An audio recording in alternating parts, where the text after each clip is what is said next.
Standing By, the Terry and Ted podcast, is sponsored by the UPS Store Canada.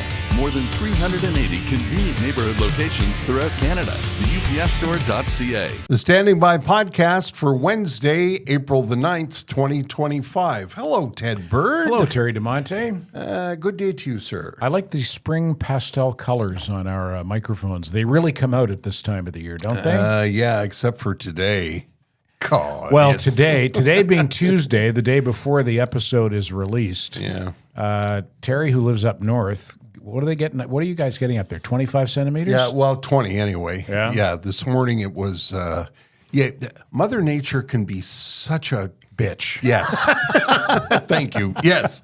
Because yesterday I was standing outside. I think I was taking out the recycling or something, and the birds were singing and the sun was warm and it had that smell. You know that smell that you get at springtime? And Yep. you just Dog shit. Yeah, dog shit combined with Mud and- blooming. yeah. All of that. And it just, I went in the house and I said to Jess, man, it's like spring out there. And Mother Nature went, oh, yeah? Oh, yeah? Not today, Yeah. sir. Anyway, in Montreal, I maybe got a couple of centimeters. Yeah, but there was like a soggy, heavy blanket of sort of combined snow and sleet. The joy of living in the mountains. It's you get some good things, you get some bad things. Anyway, late April snow is not my favorite thing, but what are you going to do? We're here. It's not late April yet. It's early April. It's that's April true. 8th. Happy birthday. Today, the Yes. day we're recording, Yes. is my mother, Shirley Bird's birthday. Happy birthday, Mom. Happy birthday, Mrs. B. Are we allowed to say how old she is? No, or sir. Would she She would rather that we not. Okay, that's fine. Yeah, and I respect that. That is fine. Yeah, you're absolutely. not supposed to ask a woman her No, age. I know. It's. But I know it gets to a point where it's impressive that Yes. someone has had such a good run. Yes. Like you mentioned your mom's age when you wished Yes. her a happy birthday Yeah. a few weeks ago. But I remember a couple of years ago I mentioned Mom's age, and she said, I wish you hadn't have done that. Yeah. Well, there you When go. people ask me my age now, I give it in Roman numerals. So they have to figure either they have to figure it out or they give it up. Or they give up, yeah. Although it's pretty easy. Let's check with Matthew, our producer. Yes. Matthew is XXIV. Yes. And Matthew, I am LXVI. You know what that is in Roman numerals? Did you guys take Roman numerals in school? 64? Close. Very good. LXIV would have been Yes. 64. Yeah. LXVI. 66. 66. There you go. Well done. Nicely Matthew done. passes. All hail. Yeah. I didn't learn it in school, but I had one book that was about the Greek gods, and their chapters were in Roman numerals. Oh, really, So it eh? made me learn it. Chapter V. Yeah. Yeah. Yeah. Hey, the podcast title sponsor is the good people, or are the good people at the UPS stores Canada across the country, over 400 locations. And I was looking at the website this morning before we turned the microphones on. And if you go to the website, it's your one-stop place for the UPS Store Canada. Hang on a second, I got to change my glasses here. I was looking at, people often ask me, is it expensive? And it depends, if you're shipping something. The UPS Store is not expensive, but, if you've got to send a 45-pound replica of a dog to England, Is that what you did? Well, I was going to say, as an example, you shipped some things Yes. to England, and Yes. it's a long way, and they were... And there were a number of pieces in the box, and the Yeah. box was kind of heavy. Yeah. So that elevated the cost. Yeah, a well, little they bit. have to cover their costs and Well, make of some course. money as well. Yeah, But yeah. they're not going to gouge you. No, and if you go to the website, they have a shipping cost calculator. So what you do is you just type in the destination information, where you're shipping from, where you're shipping to, and they'll give you the calculation for what it's going to cost you before you go to the UPS store. So, if you want to weigh something on the bathroom scale and type in the postal codes of where you would like it to go, they'll give you an idea of what it's going to cost. And that's not all they do. The folks at the UPS Store Canada, they pack and ship, but they also print. They have mail boxes. They have small business solutions. There's a blog on the website about small businesses and how you can help your own small business. For example, how to turn first-time buyers into repeat customers. The UPS store is a one-stop place, one-stop shop for problem solving. That's the way I look at it. All owned by local people, just like you. So no matter where you are, whether you're listening in Langley or New Westminster or Brandon, Manitoba or North Bay, Ontario or Toronto or even anywhere outside of Montreal. For example, there's one in Saint-Sever. There's an entrepreneur running that UPS store that can help you out. The UPSstore.ca. We have listeners in or viewers in a lot of those places you just mentioned. We do. As well as overseas, and we got some more overseas mail this week. Yes, yes. There's a couple of letters that we want to mention, and we'll mention the best way to get in touch with us is go to the website, terryandtedpodcast.com. It's a fairly new website. Very user-friendly. Very user-friendly. Thanks to our executive producer and Terry's wife, Jessica. Yes. And I'll start there. We got a note from Sophie who said she's a long-time listener, first-time caller. She says, great to hear your voices together every week. I'm writing so that Terry doesn't cry about getting emails next week and to suggest the following. Over the last few episodes, you made my book, movie, TV show, music, and podcast recommendations. I listen in the car, so I can't write them down. To be honest, I'm at an age where even if I did write them down, I'd probably lose the piece of paper I wrote them on. Could you get them on the website? So we did. There's now a little slide on the website, terryandtedpodcast.com, where we list anything that we mentioned in terms of recommendations. Right. And again, thanks to Jessica. Yes. For putting that together. Yes. And in no time flat. These young people today, eh? They hop to it, Yeah. as it were. So thanks, Sophie. We appreciate the input. Here's a note from Michael Stearns, who said he was so pleased when he heard we were back together on the airwaves. Pleasant, casual, honest, funny conversations. I like that. That's high praise. Lovely. Because I think that's what we strive for. And I think that's what we deliver. Yeah.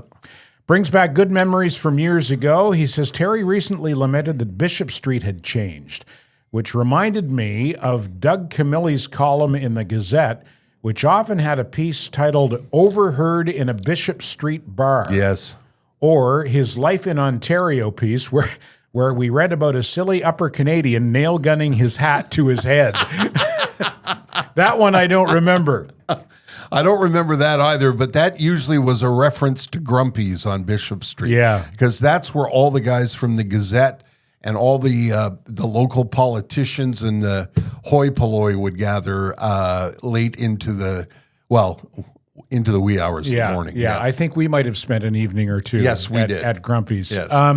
Also, Doug Camilli wasn't his real name. His real name, I think, is Brian Kotler. I think so, yeah. Yeah, who was he covered the Expos for a Yeah. while for the Gazette. Yeah. And That was a nice memory you brought up by mentioning that phrase. yeah, thank you, Michael, for that. And Michael also said, love the podcast and the friendship you exude. Can we bring back the champ and his flurry to the solar plexus? And Terry and I were talking about this before we started recording. We weren't on the morning show when the morning show was playing the champ. No. Now, explain the origins of the champ as you know it, because it was a friend of yours who turned that into a syndicated bit on the radio. Yeah, the champ was a comedy bit by one of the funniest comedy teams I think ever. They were called McLean and McLean. They were two brothers from, I believe, Cape Breton. Was Cape Breton? Yeah. Okay, from Glace Bay, Nova Scotia. Yeah, That's Glace Cape Bay, Breton. Nova Scotia. Gary and Yeah. Blair McLean. Yeah, and these guys were so funny. When I was working in Winnipeg, we would never miss a show when they performed live and local, and often had them over to the house. And you can imagine the you can imagine I was those out with nights. them a couple of times myself. Yeah. And anyway, very, very funny. The champ was there a bit. My good friend, excuse me, brother Jake Edwards, Bro Jake as we call him, was a famous morning man in Toronto and had a long run in Vancouver. And he did an animated version of the champ and a syndicated version of the champ that aired on radio stations across the country. And I believe I think it was Andrew and Pete. I think in that era. Okay. I could be wrong. But anyway, there was an era at Shome where they played it, and it wasn't during our era. I never had it on the program. No, and the champ with the character was a drunk punch drunk boxer Yeah. who kept beating people up because he misunderstood everything that they said. So I went on YouTube and I found the original version of the champ as done by McLean and McLean. And I sent Pantelis, another of our executive producers, a note and said, if we play this, will we get flagged by YouTube? And he said, probably, but play it anyway. Okay. So here you go. Yeah, this is for you, Michael. Yeah. And it's funny. Yeah. It's a little bit blue, but that was McLean and McLean's thing. They were blue before blue became in vogue. They were dark blue. Yeah, but they were, and they but it was always clever. Absolutely. And funny. Yeah. Now I got nothing on my headphones, Matthew. You get it? There we go. No. Here we are. Champ of what? The fucking champ. I'm the champ, right? I'm a macho Camacho. I'm one of those fucking guys, right? Ever since I became the champ, I've been worried about my behavior at home. Like I got up this morning, right? And I was sitting at the breakfast table, and the wife says to me, she says, drink your coffee before it gets cold. So I think to myself, well, she's getting hysterical. Yeah. So I figure I got to take her out, right? Overreacting. No. I figured she was getting hysterical, so I give her a head fake when she was putting the toast on the table, right? And she went for it, and a short uppercut and a left to the body, and she was eating linoleum. In my peripheral, right? Like I catch the baby moving in on me, right? So it's a straight right. Right? Fast right. And he's in Twilight Land, right? Before we can move. So I go out to get the paper, right? And my neighbor is shoveling the walk out there, right? Yeah. And he says, is it cold enough for you? Fuck, that's not So I dance over to him, right? Yeah. A quick flurry of lefts and rights. And He then, wasn't expecting No, and then a solid uppercut, Fucking guy was and he's tasting the cement, right? And I said, no. in the I snow said, with his blood, eh? out cold, I said. How is that? Is that cold enough for you? Yep. Ever since I became the champ, I've been doing this. If you give me 20 seconds, That's in my periphery. I catch the baby moving in on me. They wouldn't get away with it today. I don't know. It's years. That's years and that's you can get away probably with a lot. Yeah, that's true. I guess. Like anyway, if you put that online on your Yeah. own Instagram or whatever, I think you couldn't put that on mainstream television. no, or It's- radio. Yeah, the late 1970s was when that happened, and those guys. That's a slow. What they did was they went into the studio. And apparently, I was never there, but they recorded at a place in Winnipeg called Century 21 Studios. It's the same studios where Streetheart made their records. So I got to know the guys at Century 21, and those recording sessions were apparently legendary. No doubt. Burton Cummings dropped by. Yeah, Burton Cummings sang a song on one of their albums. He did. And it's quite a legendary Manitoba story, the story of McLean and McLean. Very, very funny. And you can tell what that is. That's Gary and Blair, and their voices are slowed down. Yeah. And Christ, it was funny. Thanks. What's the Michael Stearns. Michael, Yeah. thank you for bringing Thanks that up. for the reminder. Yeah, and I hope you enjoyed the peek at McLean and McLean. A couple more letters that came in. Hi, guys. Ex-Montrealer here. Grew up listening to you, Terry, then later with Ted. Currently retired, temporarily living in the UK until I get myself to Portugal. Having my coffee on Wednesday mornings and listening to the podcast has become one of my life's simple pleasures. I wish you both health and continued success on your current journey. Cheers. And that came from Drew. Thank you, Drew. Appreciate that very much. Last week, we were talking about, do you still say rewind? We were talking about the podcast and how when I'm in traffic, if I'm listening to a podcast, I have to either pause it or rewind it. And Ted said, "Look at you, rewind. What the hell?" Anyway, Rob McKinnon sent us. We don't have time to play it, but it's an audio piece. His 13-year-old daughter said it isn't rewind. It's Go back. yes. There you go. You go back. So thank you, Rob. Appreciate that very much. Want to say good morning good morning. Want to say hi to Denise Boyer, longtime listener and fan. Thank you both for keeping me company on my rides home from the office. Saint Laurent to the Laurentians in traffic is so much better while we listen to you. And on those drives, I always try to remember the movies and shows you discuss, and usually I forget. So I was coming to the website to suggest you post recommendations, and you already have. So keep up the great work.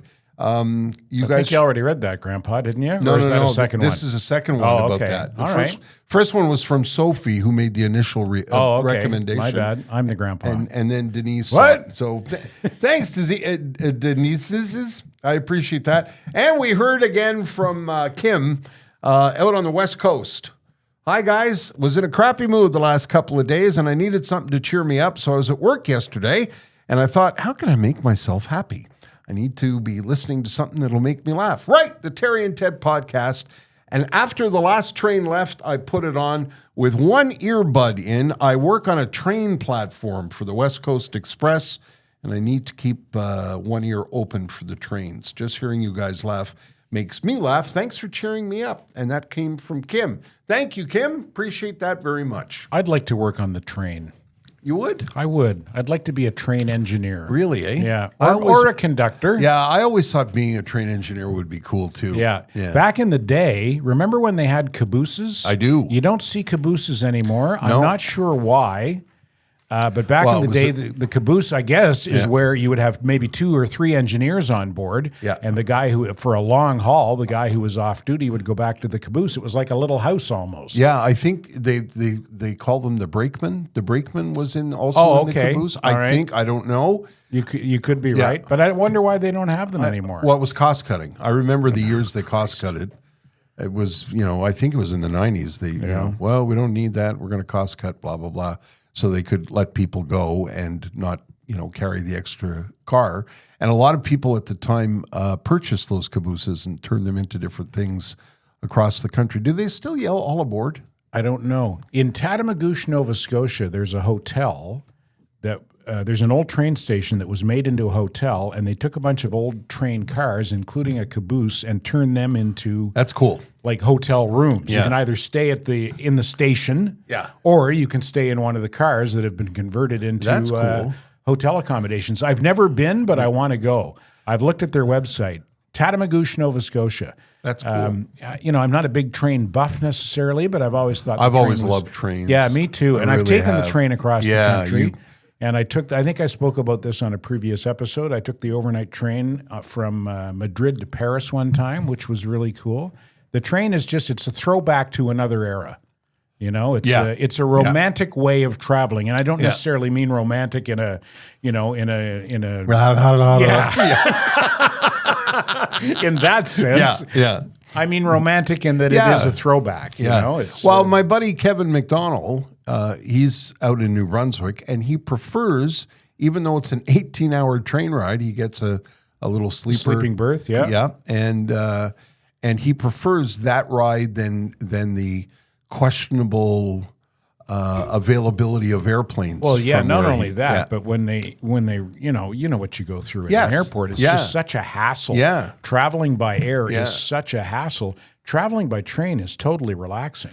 I don't know if it's still there, but I know when I lived in goddamn Griffintown, they were using old Metro cars to set up a bar, repurposing Metro cars. I know some people have been, when they changed the Metro cars over the last bunch of years, some people have been repurposing those too and turning them into, I guess, eye-catching sort of locations for things like bars and restaurants. Isn't there an old train car that is, or at least was, a burger joint in downtown Montreal? Doesn't that ring a bell on with you? Saint Denis. Yeah. I'm not too the sure diner where it on is. Saint Denis. Yeah. I don't know if that's still there or Yeah, not. but it was an old Yeah. train car, right? Yeah, absolutely. Yeah, that's right. Yeah. Charlie the Forgetful Wolf. Yeah, train car, yeah.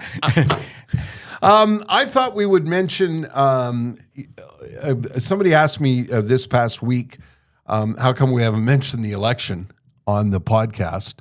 And did I know that there was an election? I do know there's an election on, and I'm just going to repeat this because if you're new to the podcast, hello, glad to have you along for the ride. It's a political free zone. Yep. We're not going to talk about the election. I may remind you about voting. I think it's super important. You know, Civic responsibility. yeah, I used to talk about it every year on the radio, and people would make fun of me because, you know, everybody would say to me, "Give your dine on the beaches speech there." I just think it's important that you vote. But politics, as I said to Ted this week, politics infects everything. On that note, I'd like to say hello to my retirement account. It infects everything, and we want this to be a place where You can get away from it. and you know, go to Twitter and do all your yelling there, and you know. So yes, we know there's an election. It's April 28th. Hope you're planning on voting. You should. I thought I may make an exception, and I'll talk to Ted about this off the air, but I may as well talk to you on the air. Soraya, I hope I'm pronouncing this right. Soraya Martinez. She is the leader of Ensemble Montreal, who is the opposition to Mayor Plante. I might want to have her on and let her sing her tale because Valerie Plante would never come on the podcast, but No. Valerie Plante's she's not going to run for re-election. Has Projet Montreal chosen a replacement leader yet? I don't know because, like I say, I don't have a dog in the fight. When we were talking about the controversy of closing the mountain, road over the mountain to automobiles, it really makes me mad. I know the merchants. I was reading the Gazette this past week. The merchants on St. Catherine Street are not happy about the pedestrianization of parts of St. Catherine Street. I was talking to my friends Barb and Josh at the Monkland Tavern last weekend, and the city strategically placed a bike rack next to the restaurant, which removed, I think, 4 parking spots. They did that to a night spot downtown. I Yeah. forget the name of the place. Yeah. But the owners complained and the city backed off. Did they? I think. Well, they, Yoko Luna. yes, exactly. Yeah. I think my friends at the Monkland Tavern have already been in touch with their counselor but this is the kind of thing that I don't know. Is it because you're not paying attention, or are you deliberately doing it? You know what I mean? Seems kind of deliberate It to kind me. of If it feels happens, like that. if it happens more than once. Yeah.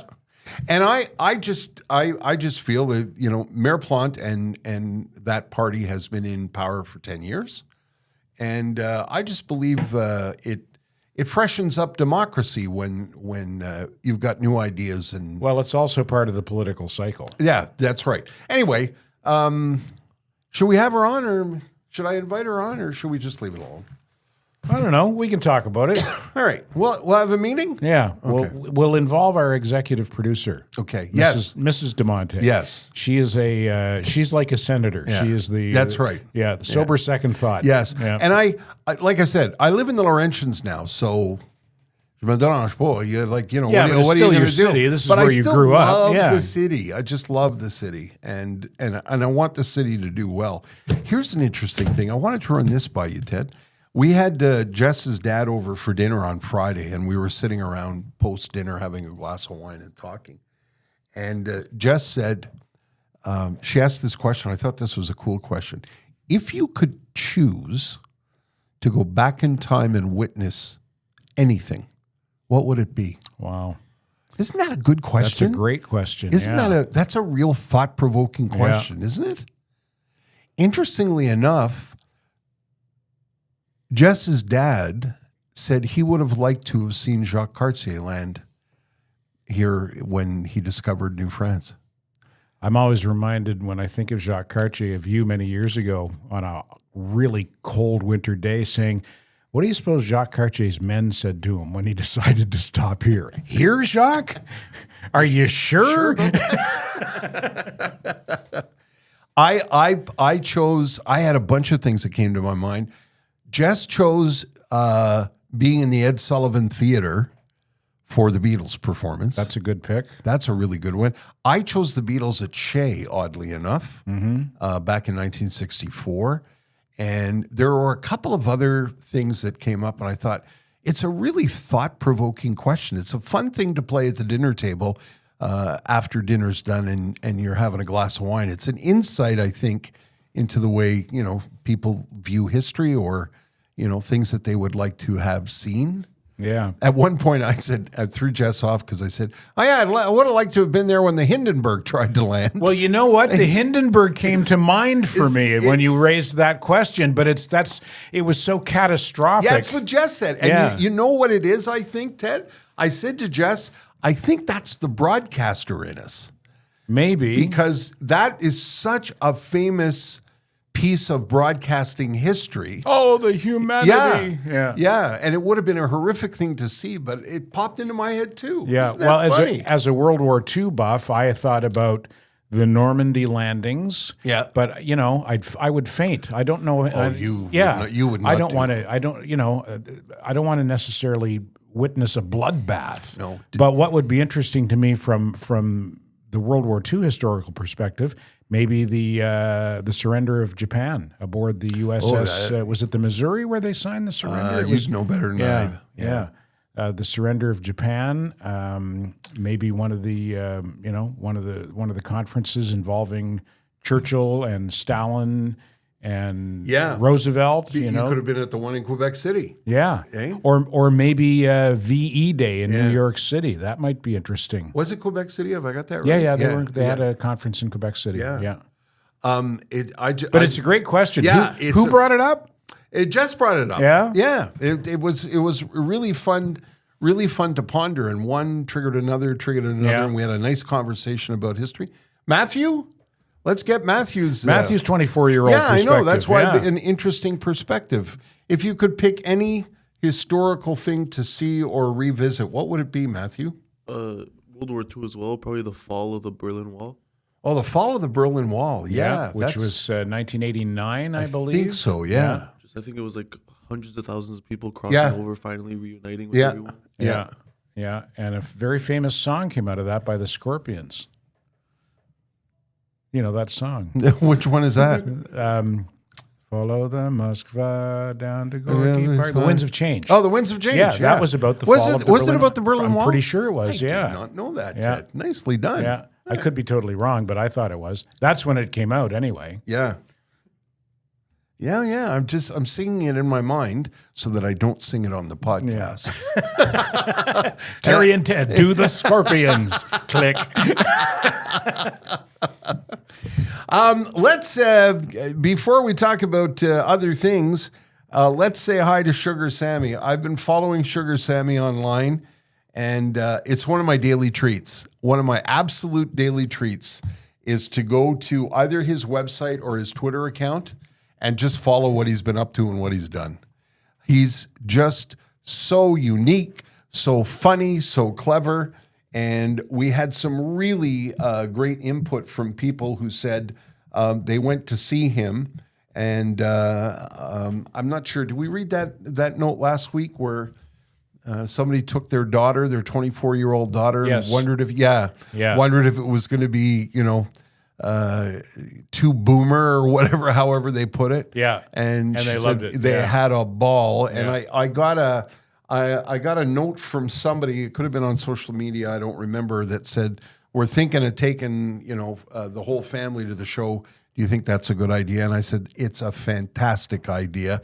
Everybody, French, English, Italian, Pakistani, Dutch, German, everybody loves the show. When they come out of there, they will tell you, ask anybody who's seen Sugar Sammy, it's a unique stand-up comedy experience. I don't know that I've ever, I'm sure there have been, but I don't know that I've ever seen or heard a negative review. And I would guess that any negative review would be politically motivated. gonna say- because they might not like the Sammy taking shots at certain elements. Pick up the Journal de Montréal. Yeah. But it is undeniably hilarious. Yeah. Undeniably hilarious. And he's got shows this coming weekend in Montreal and next weekend. And I assume there's shows he's added because there are tickets available. Yeah. As of right now, as of the time of this recording, Tuesday, April 7th, there are tickets available for Friday, April 11th. Is that the early show or the late show? I can't see that Friday. Oh, early show. Yeah, tickets for both shows, actually. Friday, April 11th, early and late show. Early show Saturday the 12th sold out, but tickets available for the late show on Saturday the 12th.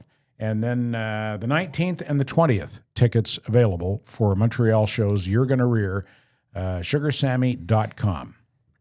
Speaking of stand-up comedians, I saw something that I wanted to share with you this week.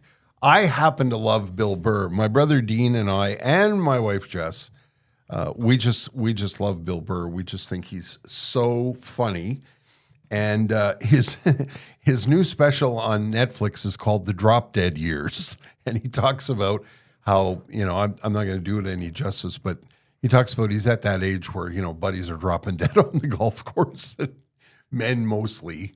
Well, he would only be early 50s, would he not? Yeah, Bill Burr? but he says, he's at that age where, did you hear about Bob? Well, it can happen, but I think it's quite rare in that demographic. Yeah, more and more it's rare because lifespans get, extended. But anyway, it's just a very funny, if you love Bill Burr, and even if you don't, you should check it out. It's on Netflix. And Bill Burr doesn't hold back, and he doesn't have patience. And he was at an event that I think it was the Kennedy Center. I'm not sure if it was the Kennedy Center. Anyway, they were honoring Conan O'Brien, and he was invited to go, and he went, and he walked the red carpet. And as is the case when you walk the red carpet now, journalists and self-appointed journalists will yell questions at you. And often they're questions about current events and politics, and they're looking to get a rise out of personalities. So Bill Burr was on the red carpet for the Conan event, and this really, really made me laugh, and I wanted to play it for you. This is Bill Burr being asked about current events, shall we say.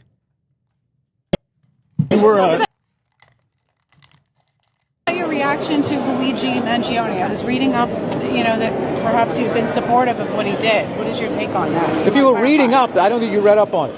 Because I said what I felt about it, and I said what a lot of people said. Some people took it that way. So could you clarify what you think? No, I'm not going to just have some controversial moment so you can get clicks. I'm not doing that. I'm here for Conan. I'm not doing all of this. What are you going to bring up next? The Middle East? I went to summer school 3 out of 4 years in high school. I'm not qualified to talk about this. I was just what do you think about global warming? You said about Elon that he was ruining Earth, I saw on The View. You're critical of him. What do you think of all the boycotts, like even the violence I don't watch the news. I don't watch the news. I have no idea what's going on. I watch Instagram. I watch people wipe out on motorcycles. I watch lions and hyenas fight each other. This is the things that I do. And I don't think you should be asking a comedian. You're a journalist. Comedians are on top of current events. No. That's weak.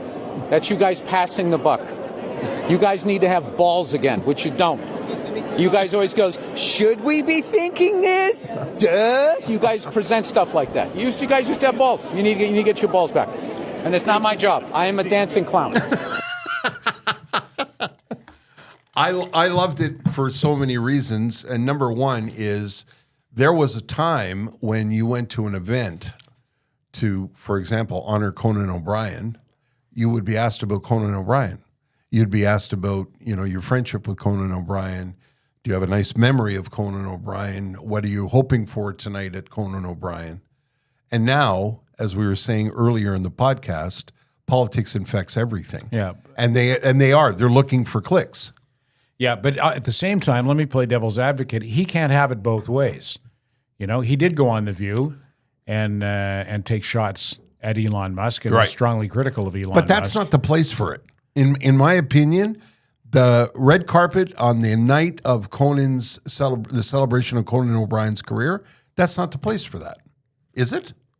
I don't know if that's the place for it, but that's the world we live in now. So That's- he had yes. he had to expect that, and he handled it the way he handled it, Yeah, and, yeah. He made it funny. Yeah, he sure did. and good for him. Yeah. but he's very opinionated. He is very And, opinionated, and he's- and when you watch his special on Netflix, you're going to get his opinions because he is, as they used to call it, plain spoken. Yeah, his critics say that he has married a very woke woman and turned in his man card, and they think he's whipped, and that everything that comes out of his mouth politically is just echoing his wife. Well, I don't know because I don't know I who she is or what her opinions are. I think that is unfair. I do, because that presupposes that he's only parroting what he hears at home, and I think he's smarter than that. He may have his own political opinions. And again, the thing that's been driving me crazy, especially in the last year, is, I want to be careful that we don't tiptoe into that. I was going to say, we're starting to do Yeah. what we said we wouldn't do. Yeah, absolutely. But people judge people by the flag they fly or the politics they have. Dinners out have become like hand grenades. Yeah. Where you're having dinner with friends that you've known for a long, long time that you love dearly, and you don't agree with their politics. And now it's no longer comfortable. Well, it's. I wish we were in an era. If your aunt had balls, she'd be your uncle. I get that, but I wish we lived in an era where you said, I think last week or the week before, we don't talk politics, sex, or religion at the table. Well, when I was a kid, that's what. Yeah. Outside the house, you don't talk politics, sex, or religion. Because now it's no matter what your side of the fence that you stand on, everybody's in their own silo. Also, and it used to be, I disagree with you. I don't think that's the right course for the country. And now it's go fuck yourself. Yeah. And people demanding to know, where do you stand on this? Yes. And why aren't you saying anything? And your silence speaks volumes. You are now complicit for being silent. And if you don't agree with me, I heard Warren Kinsella talk to Brian Lilly, who's a conservative columnist. And Warren Kinsella said, or Brian Lilly said, I think, that it used to be we all agreed on the same problems. We all agree the country has X, Y, and Z. These are all of the problems. We used to disagree on what the approach to solving those problems were. And I was your political opponent. I wasn't your enemy. Yeah. I was your political opponent because I had a differing view of the way we approach these problems. He said, we're all in it together. We all want what's best for the country, but we disagree on how to get there. But those days are gone. That ship has sailed. And I just find it sad. That's all. Yeah, well, it's I think social media is at the root. I of it all, 'cause agree 100%. Everybody has a platform now. Yeah. And everybody's screaming and yelling. Yeah. Let's. Why don't we do the tweet sheet? Okay, that's lighten the mood. Yes, and I'm sorry. We no need to apologize. No. But we put our toe in the water. Yeah. I put our toe in the water where I said it wasn't going to go. But that's all. Yeah. Okay. There's still some good on social media, and we Yes. try to bring that out every week with the tweet sheet. I Yes. try to find 3 tweets or X postings, as they're now known. But as far as we're concerned, it's still the Twitter. Yes. And it'll always be the tweet sheet. And I try to find Yes. 3 that I think will make Terry laugh, like this one from @Barton Soul. Cop, why are you driving so fast? Me, I hate to keep your mom waiting. Tasing sounds ensue.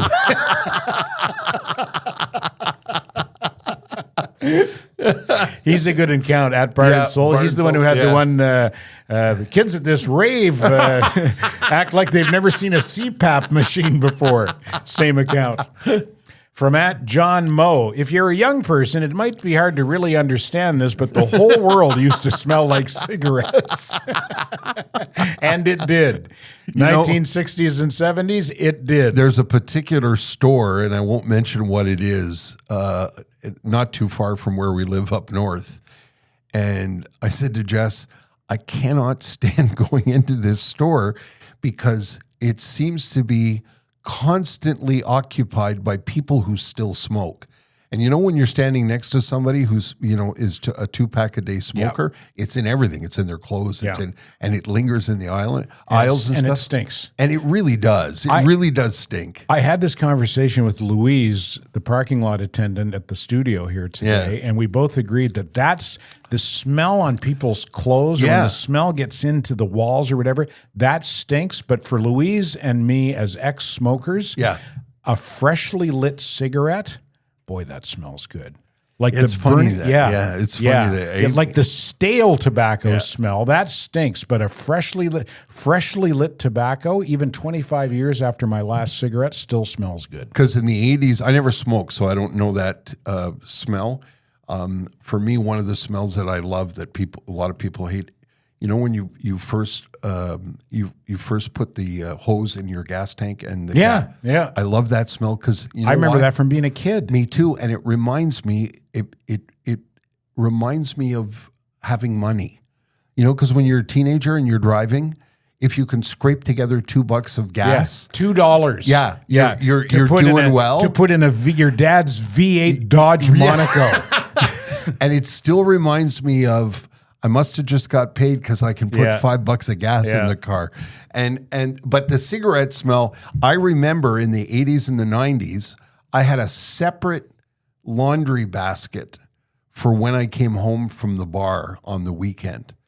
Remember Ziggy's? Sure. When people smoked? So bad of well, everybody smoked, and it was such a small bar, and Ziggy fought hard to get different air filters to get the smoke out of the air. Sometimes I left that bar because my eyes were burning. Really, eh? Yeah. And I would go home at night and I would put the clothes in a separate basket because they stank of cigarettes. Anyway, we got off on a tangent. There you go. One more.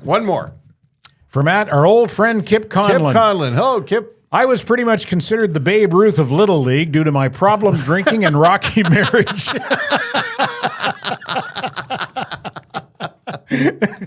Do we know where that guy's from?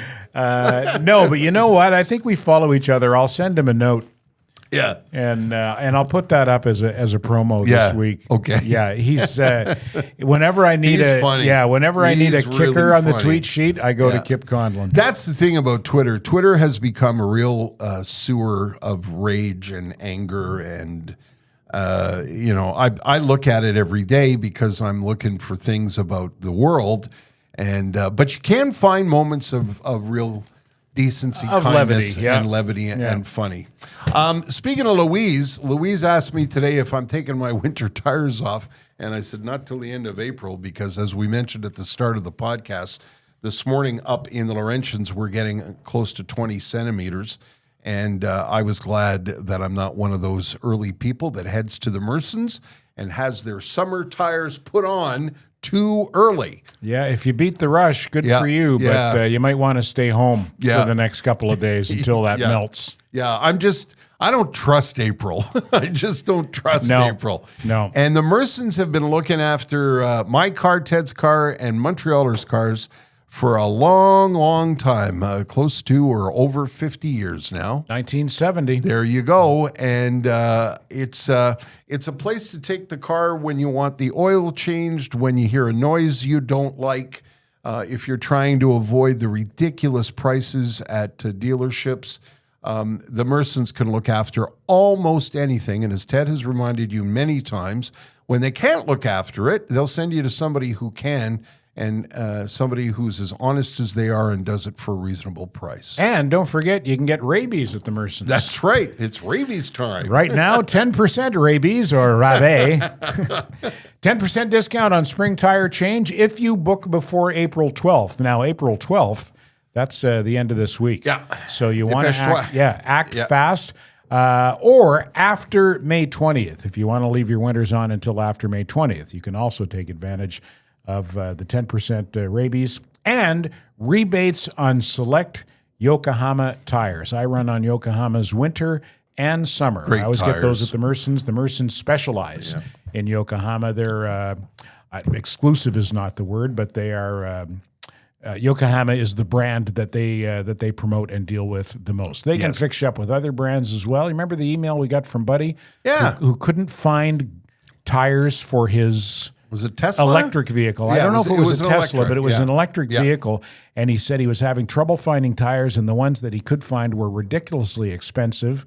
And as I recall, Celso at Mersons set him up with Nokians. Oh, wow. Okay. Yeah. Yeah. And he said he... At a good price. At a good price. Yeah. Yeah. The Mersons are just past the corner of St. Jacques and Cavendish. So as I was saying last week, it's comforting that they're still there. You know, you drive by the familiar corner and you see the familiar sign, the Mersons. They've been there a very, very long time. And they're still doing it, and they're still doing it well. They'd love to see you. You can call them, 487-5545. But do yourself a favor, drop by and see them. They're lovely folks. Also online at mersonauto.com. Yes.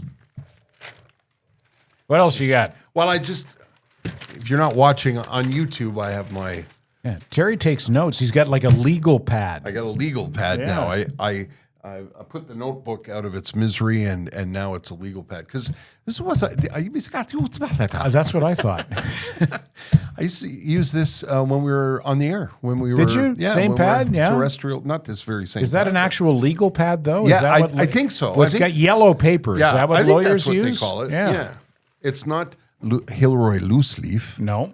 But it's, I think that's what they use. Anyway. Hilroy loose leaf. There's Remember a that? throwback. Hey, yeah. how's that for a look back? The Masters is this week. Are you a Masters fan, Ted? Not really. Like I don't dislike it, and if I'm flipping through the channels and it's on, I'll stop and have a look and see where they're at and who's leading. But I don't even know who the top golfers in the world are. Right now. Last I heard, it was like Scotty Scheffler. Scotty, is he still right up there? Yeah, he's John still one of the top. Ram. This goes back a few years. Yeah, eh? John Ram's been. He's been. What about Gretzky's son-in-law, Dustin disappeared. Johnson? He kind of has disappeared the last little while too. This is the thing about golf: the guys get hot and then poof, they're gone. So is there a new generation of rising there young stars? always is. Yeah. Remember Jordan Spieth, the young man? Yes, I do. Yeah, Yeah. He's been something's gone in his head. I don't know what it is. Really, but eh? yeah, he hasn't performed well. A couple of weeks ago, I saw him throw a club. Wow. Which the PGA does not like. No. PGA Tour doesn't like that. They frown. And a lot of people are saying it's because there's Live Golf now and PGA Golf, but the Masters is the Masters. Yeah. It's really big in our house. If you're on the Live Tour, can you play in the Masters? you or can. No? Yeah? You can, yeah. Okay. You're welcome to play the Masters. And So who are the favorites? Do you know? I don't. What are the odds makers saying? I haven't looked at the odds I haven't looked at the numbers. Okay. So I don't really know. And golf is a funny thing because one week a guy could run away with a tournament and the next week he misses the cut. And the Masters is such a legendary golf tournament that the weight and the pressure of playing in the Masters does a lot of guys in. Like Rory McIlroy is, I think he's leading the FedEx Cup this year, and he's one of the world's most famous golfers. And the pressure on him to win the Masters is immense. Really? Oh, yeah, because you got to add that to, your canon, I guess, to your, trophy shelf. And I think golf is such a mental game. You can zone yourself out and bring so much pressure to bear on yourself that you can almost talk yourself out of it. For example, I think everybody says on Saturday, the guy that goes home to bed Saturday leading the Masters, I think 8 out of 10 times shits the bed. Yeah. the next day because of the pressure. Golf strikes me as a game where there's too much time to think. Yeah. Like in hockey, the action is so fast, there's no time to think. You react instinctively on the ice. Yeah. Muscle memory, But in golf, you got way too much time to go, Yeah. oh boy, how many, I could fuck this up 7 ways from Sunday. My all-time favorite sports play-by-play call, even though golf is not my favorite sport, and it might not even be in my top 5, my favorite call ever was Vern Lundquist. Yes. In 2000, well, I don't know, 2005. I think it was around there. 2005. This is the Tiger was 16th hole. legendary.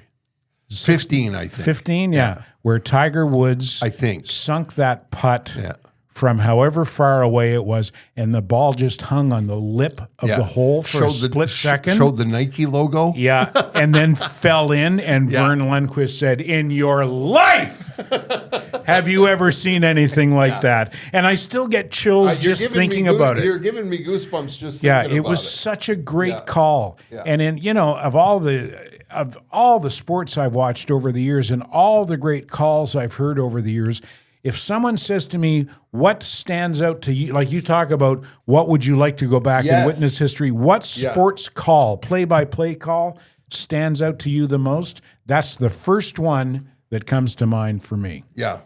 Yeah. Vern Lundquist's most famous Masters call, yes, sir. This was another one. Jack Nicklaus, 1986 win. No, this was Tiger Woods at the Masters. Yeah. Yeah. In your life. Yeah. And remember, the Masters used to be famous for, what was his name? From the majesty of the magnolias to the Dick rolling Enberg? hills. Yeah, but he was over the top for me. Yeah, I he used really to roll was. my eyes with Dick Enberg. With the I thought, pine Christ, needles Here we and go. Yeah. Yeah, Dick. Yeah. Okay, Calm T.S. down. Eliot, dial it back a bit. Ted and I used to Thanks, laugh. Edgar Allan Poe. Yeah, we used to laugh about that every year on the air. The Majesty. Anyway, the Masters is, if you're listening to this on Wednesday, April 9th, it's this weekend. It's a big deal in our house And Dick on Sunday. Enberg, God rest his soul, he was a legendary sports announcer, and here we are in the old sewing factory doing our podcast. Yeah. And if you're a golfer and I got any of it wrong, just send me a letter, would you? Terry and Ted podcast.com. Shall you hot and fish? Yeah. Shall we say tell the story of the good people at Accutech before I talk about some of the things I've been watching and whatnot? Let's do that. Yes. Accutech is another family-run business that sponsors this podcast, a second-generation family business that started in 1995 and is well-established on the West Island of Montreal, but Accutech will do work hither and yon. I've been to hither and yon, and in both places I have found people no, I haven't. I'm making that up. I sent Trish a note. Trish from Accutech. It's a family-run business by Trish and her husband, Tom. Tom's out on the road doing the work. Trish is at home doing the management and the administration. And I said, is there anything in particular you'd like us to mention? And she said, yes. Now that construction season is warming up, she says, we're looking to connect with more general contractors who want to build long-term relationships with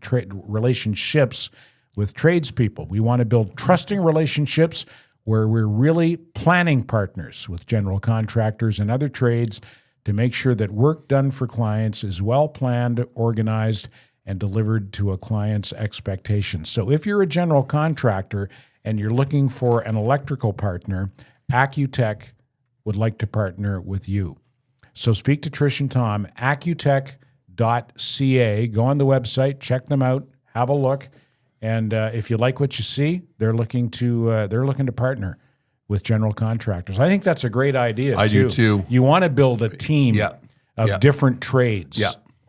And if you're building a home and that's your business, you want to be in business with somebody who does great work and important work, because God knows the electrical work in a house is really important. Yeah, and Accutech's been in business for 30 years, so it would appear that perhaps they know what they're doing. I think so. Yeah. That's ACUTECH, accutech.ca. Would you like to tell the story of Man named Jed? Poor mountaineer, barely kept his family fed. Then one day he was shooting at some food. And what happened? Up from the ground come a bubbling crude. 1965? Anybody who's under 60 is going, the fuck is he talking What's about? wrong with that guy? What? Crude what? What? Do you remember when Saturday Night Live did a spoof of the Beverly Hillbillies called the Bell Arabs? No. You don't remember I don't remember that. It was the Bell Arabs, and the song said, and then one day they were shooting at some Jews. It was about Arabs who lived in Beverly Hills because they had discovered oil in Saudi Arabia. Gotcha. Yeah, and then one day they were shooting at some Jews. How did they get away with I that? have no idea. Well, it was a time and a place. Well, you know what? It was probably written by Jewish comedy writers. Yeah, you're probably right. Yeah. Did you see Saturday Night Live last weekend? No, I did not. Oh, God, it was good. Oh, Really, my God, eh? yeah, it was- Well, that's good to hear. It was 50 years really, later. really good. Jack Black was the host. Was Elton John the musical guest? Elton John and Brandy Carlisle. I'm going to be talking about that record in a little bit. Elton John was unbelievable on SNL. How old is he? He's like 78 or 77. I don't have it exactly in front of me, but gosh, he played the piano and with like such zeal. You know what I mean? He looked and sounded.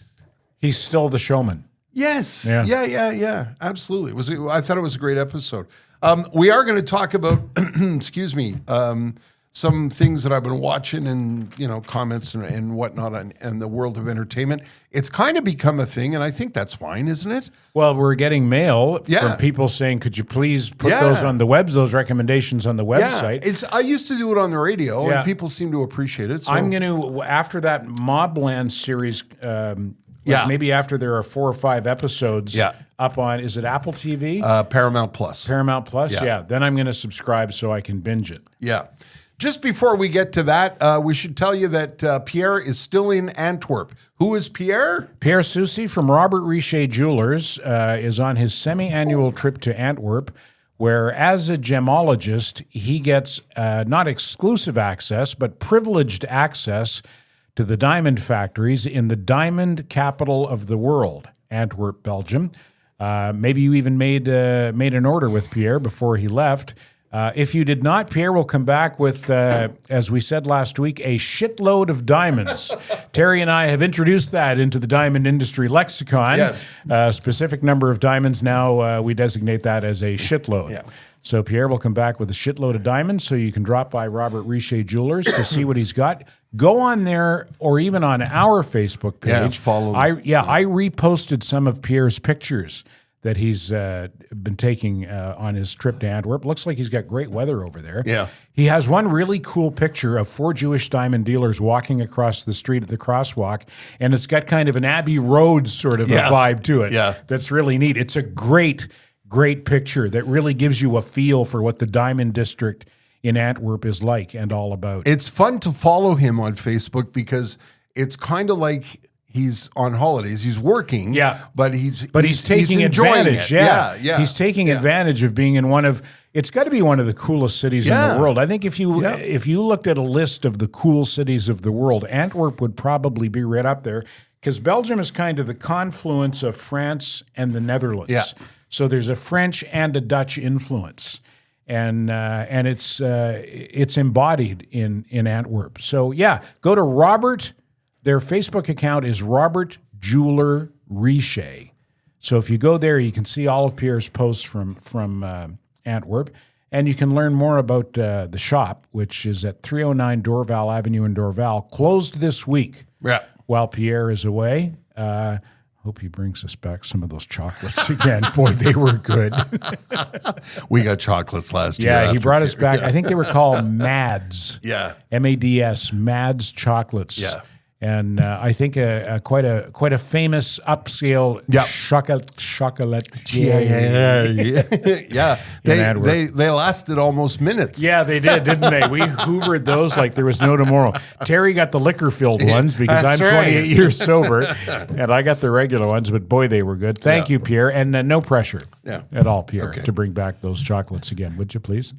Here's some of the stuff I want to talk entertainment-wise. Jess and I, a couple of years ago, a movie won the Picture of the Year, the Oscar, the Picture of the Year. It was called Here, There, and Everywhere, or Every Place Over There, or I don't remember. Do you remember what it was, Matthew? No, it was. Anyway, it won the Oscar. Best Picture at the Oscars? Best Picture at the Oscars. What year do you remember? If well, only there was some kind of an electronic information portal that we could consult. Yeah, it was. I think it was last year. Last year's Oscar winner, and we didn't want to see it in the theater. And Jess and I said one night, maybe we should watch this thing. And maybe it was 2023. Was it that thing. Everything, Everywhere, All at Once. You were close. You were in the neighborhood. Yeah, you had all the right words. Yeah, you just just didn't the have wrong them. order. And we watched it and thought it was just shit. Really? Oh, I said, we're never going to get these hours back. I just didn't understand how it could win the Oscar. So this year, Honora won the Oscar, but the sex worker. Yeah. And we thought, well, it must be gritty. It must be great. It isn't. Yeah. It isn't any of those things. See, I've heard this about movies. Movies are not as good as they used to be. First of all, if you're going to watch Honora, which is now available on the different platforms, do not watch it with children. Do not watch it with your parents. Yeah, well, it's pornographic, apparently. Yes. Yeah. And you know me, I'm not a prude. No. But when it was over, I was like, is it softcore porn? Is it? It's not porn. It's a story kind of. Yeah. With a shit ending, and just I thought to myself, what was it about this that people found Oscar worthy? I didn't understand. It's just it's Hollywood being too hip by a half. I guess. Yeah. I guess. And apparently the movie not necessarily the movie, but Bruce Willis's ex-wife, Demi Moore. Yeah. Apparently she was robbed. Apparently she should have won Best Actress I haven't seen that going film, away. But yeah. And to me, the only reason that the transgender dude, I'll say it, the only reason that the man didn't win Best Actress is because some old tweets of his or some old social media posts of his surfaced that made him persona non grata. Right. If not persona non grata, then at least they wouldn't have been able to, what's the word I'm looking for? Justify giving him the Best Actress award. Thank God for that, at least. Like we were saying, politics infects everything now. Yeah. And anyway, that's my opinion. And if you watch... the last two Best... Yeah. Everywhere... Best Picture... Yeah, Everywhere, Nowhere, Upside Down. Yeah. Sometimes that one... Bullshit. I didn't get it. Yeah. I really didn't get it. Wait, did you guys like Oppenheimer? Loved it. Yes. That was 2024. Yeah. Okay, that was 2024. Did you see that picture, Matthew? Yeah. Did you like it? Yeah. Yeah, I loved Everything Everywhere All at So Once. Matthew, you did, eh? I loved this. What did you love about that movie? It was just very fun. I found it was like creative and like a different take on the story. You didn't know where it was going. Yeah. Just a good message. There you go, Ter. He's a different generation from us. So maybe they're appealing to a younger demographic. And that maybe is where they're going. Did you see Honora, Matthew? No, and no interest. Okay. No, okay. And I think, that's the joy of entertainment and things. People have opinions. You don't have to hate people because they. No. If you saw Nora and thought it was Oscar worthy, good for you. I didn't. And if you're going to watch it, I'll just give you a heads up. What's the old expression? One man's floor is another man's ceiling. Yeah, when somebody's art, somebody garbage, something. Yep. The other thing everybody was talking about this week was White Lotus, the third season of White Lotus on HBO. I give HBO credit for this because HBO has now created a series where everybody is watching at 9:00 on a Sunday night, like it used to be with The Sopranos. If you watched The Sopranos on Sunday night at 9, Everybody talked about it Monday morning in the office, and if you didn't, you know, it would get spoiled. So it's kind of like everyone around the TV moment. The finale was last Sunday. It was a 90-minute episode. Everybody dies, right? Not everybody dies, but did you watch, Matthew? No, okay.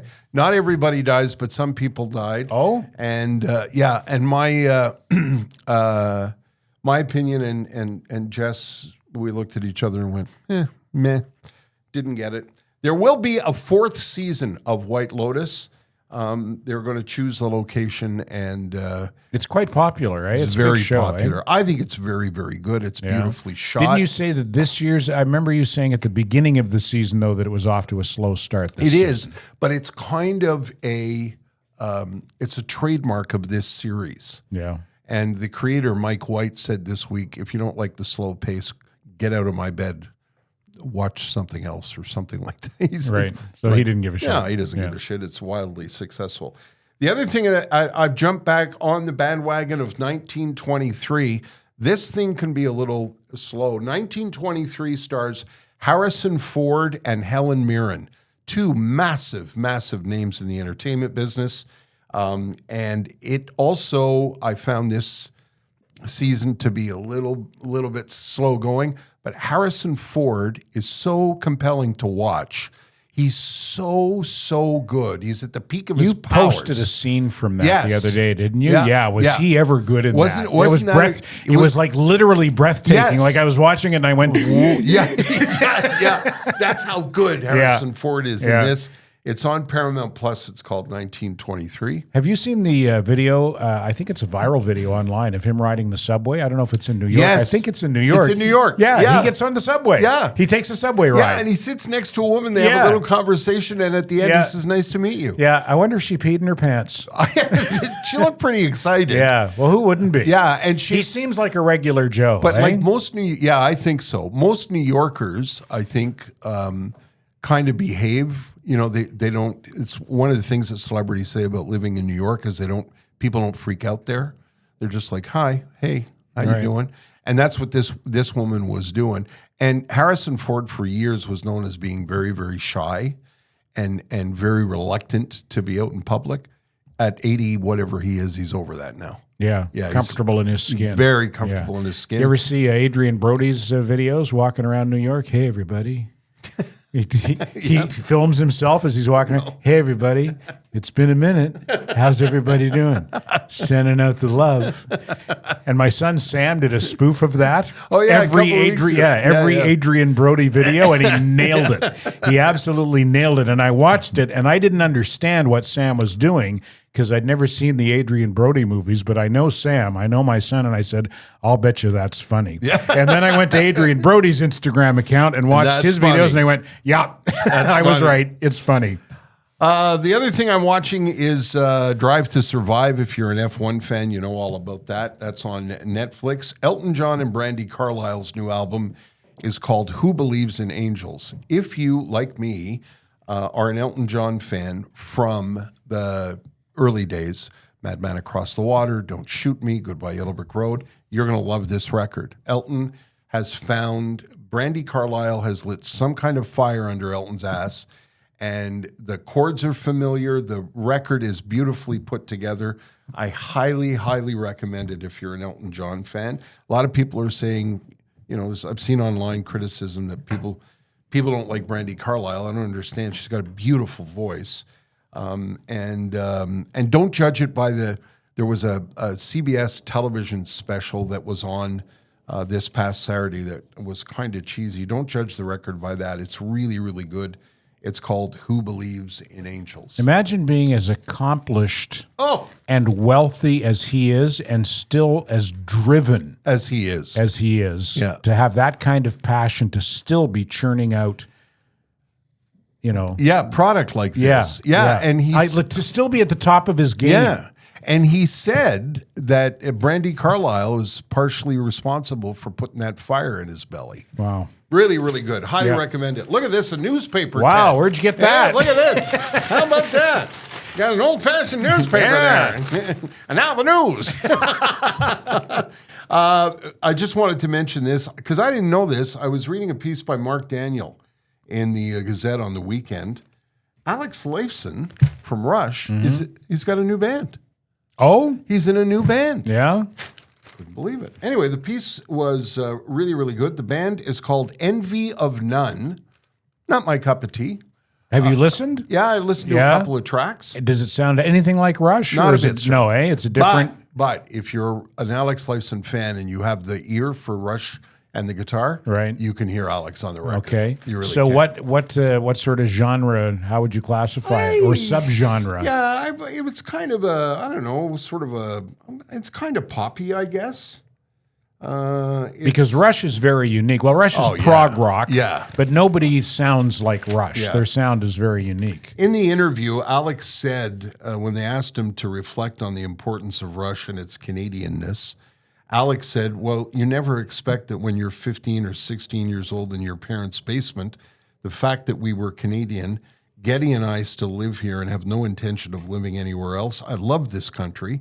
We're so proud of being Canadian everywhere we go, maybe now more than ever for obvious reasons. Being Canadian, there's a modesty that Canadians have. It's part of us. It's great that we did all this stuff, but I don't need to toot a horn or anything. We just took advantage of opportunities. Come on. Yeah. And apparently they're still best friends. They are. After all these years from high school. Yes. Still best friends. Kind of makes me think of you and your buddy Tim. That's a great comparison, except Tim and I didn't light the world on fire. But no, but I mean that kind of friendship. Yes, that kind of that has endured over 100%, decades. Yeah. They asked him about it, and Alex said they get together all the time. They play tennis together. They sit on the couch for hours laughing and screaming about the world and drinking too much coffee. That does sound like me and Tim, actually. Drinking too much coffee. He's been sober for a lot of years. I think so, yeah. And Getty's a very, what would be the word? A very, he collects wine. Mm-hmm. He's what's the word I'm looking for? He's a keen wine collector. Yeah, it's onophile. Oh, yeah, thank you. Yeah. And then when they asked, if you're a Rush fan, I found this interesting. In your 40 years together, you released 19 studio albums. Which do you think is the most underrated? And he said, that's tough. Caress of Steel was a difficult record, but it was super important to us. And then when he was asked about his favorite Rush album, he said, that's kind of like asking about your favorite child. I do love Moving Pictures. We knew we had something special there. I love 2112 for the energy and the courage it took to make a record like that at that point in our career. And Getty addresses that in his book. And Clockwork Angels, our last record, which has The Garden, possibly the greatest song we ever wrote. Wow. And I have to go back to it because I don't remember. Yeah, me too. And what's the name of the new band again? I'm going to listen to it on the way home. The new band is called Something of Envy? Envy of None. Envy of None. Okay. So if you're an Alex fan, if you're a Rush fan, I thought you'd be curious to know that noise. Also, what? Curious to know that news. Thank you. Before we go, Yeah. just so you know that I am not completely out of my mind, I looked it up on Variety.com. Wind of Change, the Scorpions song, Yes. was written by singer Klaus Meine about change in communist countries and was performed by the group at a ceremony celebrating the 1989 fall of the Berlin Wall. There we go. So there you go. So I'm not crazy after all. Have I ever told you the story about having late night dinner with the Scorpions No. in Winnipeg? No. Oh my God! We went to the show. We went backstage, and none of them spoke English. None of them. Really? And there was a little bit of eine kleine breakfast, was that kind of thing. And we ended up taking them to a diner in Winnipeg, not too far. I don't know if it's still there from the Winter Club in Winnipeg, not too far from Osborne Village. If you're from Winnipeg, you know what I'm talking about. And we had breakfast with them, and they spoke. It was breakfast at like 2 a.m. Right. And they spoke broken English. Mit der German, and they would talk to each other in German and then try and translate with what little English they knew. The nicest guys you'd ever want to meet. Yeah. I've been on a Rammstein kick. Have you? Of late, yeah. And, you German heavy metal somehow. Yeah, don't ask me how. I think part of it is because I like it as exercise music because it's so up tempo. Yeah, and the German language is so aggressive that drives you even harder. Yeah, you even thought you'd like to go to Berlin and see them, eh? You said.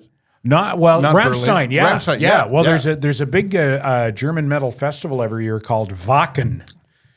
I think it's in Bremen or Dortmund or someplace in it. Yeah, but I would be like, as we were saying earlier, the Germans would be all, "Was ist mit der CPAP?"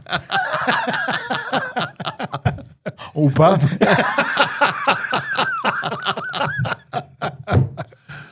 One last thing before we wrap it up this week, a tip of the cap to Sophie Thibault.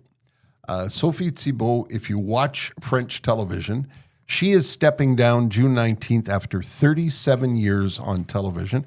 She was one of the first female anchors in the business. She got started in 1988. She came to prominence in 1990 when she covered the Oka crisis.